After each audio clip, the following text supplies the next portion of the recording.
All new tonight at 11, a senseless crime leaving 4 little boys without their mom who are now being raised by their grandmother. It is the heartbreaking reality of domestic violence. You may remember Imani Roberson. The mother of 4 vanished from her home in Conyers back in July. Weeks later, her body was found not far from where authorities found her car torched in southwest Atlanta.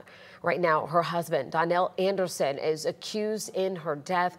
He's behind bars, awaiting trial, charged with murder. Tonight, 11 Alive's Cody Alcorn is live in Conyers, where Imani's children are still trying to adjust to a life without their mom. Cody? Yeah, to be honest, this was tough tonight. I did not go into this interview expecting to be sitting across from Imani's 10 and 11-year-old sons, talking to them about the man accused of killing their mom, robbing them of so much in life. The most important thing, robbing them of that bond between a mom and son.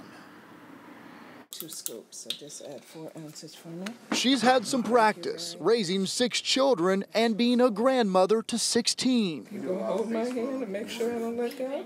On July 16th, Clarine Andijar White's daughter, Imani Roberson, walked out of her home after dinner, the last time she'd ever see her alive.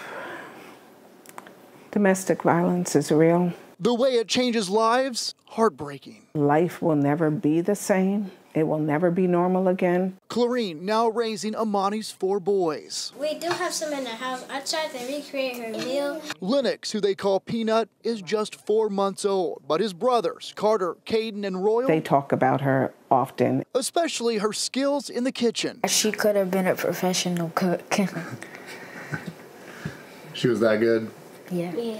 Old enough to understand the reality of who's accused of ripping their mom out of their lives. Someone that I could almost trust took the person that I loved most away from me.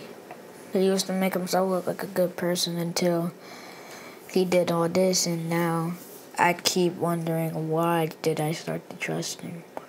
I actually started to like the guy. Their grandmother keeping them grounded. Keeping them in sports, keeping them busy, and most of all, keeping them together. And reminding the boys every day. Even if she's not here physically, she'll definitely be watching over them. Making sure they never forget. She was a good woman. She took care of us, and she was always there for us.